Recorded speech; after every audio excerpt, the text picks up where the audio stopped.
Hi, welcome to Watch It Played. My name is Rodney Smith. In a future video, I'll be providing a full instructional video for the 2 or more player game, Tail Feathers, designed by Jerry Hawthorne and published by Plaid Hat Games. But in the meantime, I thought some of you might enjoy a look at the components and a quick overview of how the game works. So join me at the table and let's get started. Tail Feathers is a skirmish battle game where 2 players will orchestrate combat between flying and ground troops made up of birds, mice, rats, and other creatures fighting amongst the treetops. Games can be played using the 4 included scenarios as either one-off battles or strung together to form a campaign, where your forces can be upgraded as you choose between the adventures. To get started playing quickly, you can use the scenario's suggested battle groups or build your own custom forces. You can also design your own scenarios, including ones for team play. If you get together with somebody else who also has the base set, then you can combine them and then play with more than 2 players.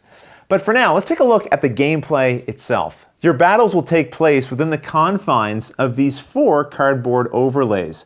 But these don't just define the borders, they also provide a home for each army's nest. Each nest's health is tracked with its own dial, and battles are often won or lost by reducing your opponent's nest value to 0. The game comes with 5 unique bird figure sculpts, and each is assigned its own unit card. There are a couple to choose from for each, allowing for different combinations when you're building your forces. Each bird is also assigned a rider, and again, these come with different options. Once chosen, the rider figure is affixed to the bird, and then the cards are joined and tokens assigned, allowing you to create a single and uniquely identified unit. You will also add ground units to your team, and along with the ones that you see here, which come with the game, if you have the previously released game, Mice and Mystics, you can add those models to your game as well, because Tail Feathers includes cards to make them compatible with this game. Now, as I mentioned, I'm not going to go over all of the rules in detail, but I would like to touch on a variety of the different gameplay elements. So let's start by talking about missions. Along with the direct combat that will happen on the field, players will also be able to assign figures to missions that they secretly select at the start of each round. These missions are placed face down on the battlefield, where players can attempt to fly to and interfere with them. If a mission survives the round, it's revealed at the end and resolved, and these can provide you with a variety of benefits, including attacks on enemy units in flight, rescue attempts to save defeated units, or even special missions as dictated by the scenario itself. After assigning missions, players will then tilt their flying units.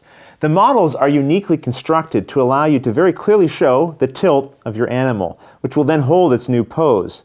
And the tilt also forecasts to your opponent the direction that you'll be flying. However, when it's time to activate your unit, you can choose to use your pilot's skill in an attempt to change your course at the last minute, allowing you to adjust to new conditions on the field or simply surprise your opponent. When birds fly, they will always use at least 2 of these flight path distances, and may move more based on their move value.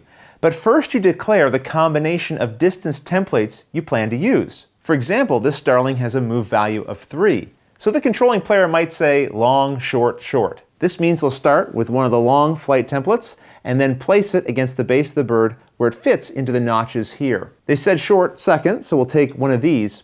And because the bird is tilted to the left, we're going to have to place this into the left fork of the 3 options that we see here. Short was the final declared movement, and at the end, you always use one of these 2 ending pieces. So we'll take this one, and again, because we're tilted to the left, we have to place it here. That's our completed path. So now we can pick up the starling figure and then place it here at the end. And you can see there's a notch in the back to match up your figure. Along with moving, birds and their riders can do a variety of different things. They can attack other units.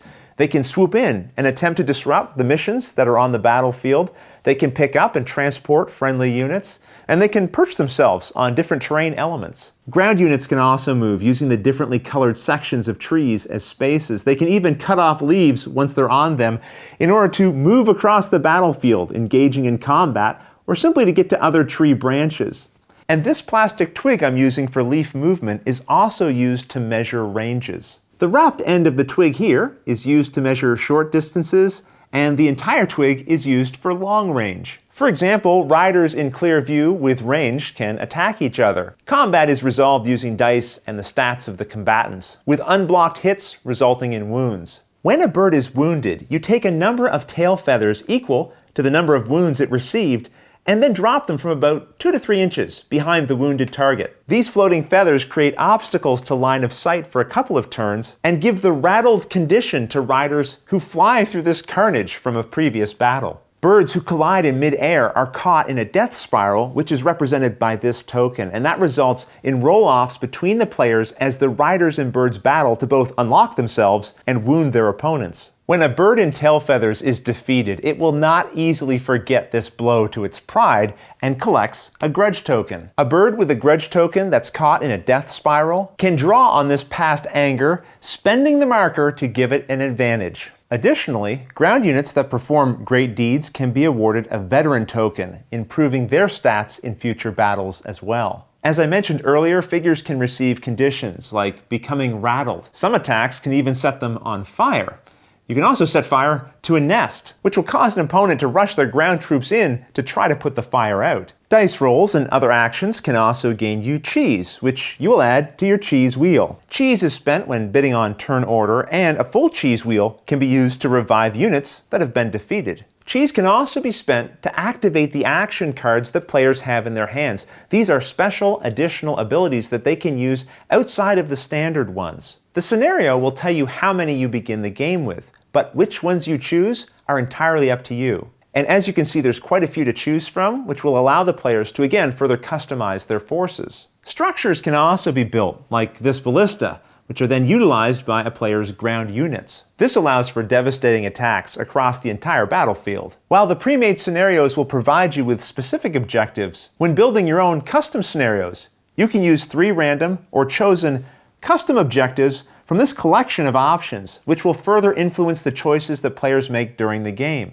Some of the objectives will also make use of tokens, like these ones here that are placed on the battlefield to be collected or used during the game. So there you go, an overview of tail feathers. Now, as I mentioned, I will be doing a full instructional video if you'd like to see exactly how this game works, or if you've picked up the game and just don't want to read the rule book. Do check the description of this video because Plaid Hat Games is running a contest at the time of this recording, which you can enter. And if you have any questions about anything that you saw here, don't hesitate to put them in the comments below, and I'll gladly answer them as soon as I get a chance. But until the next episode, thanks for watching.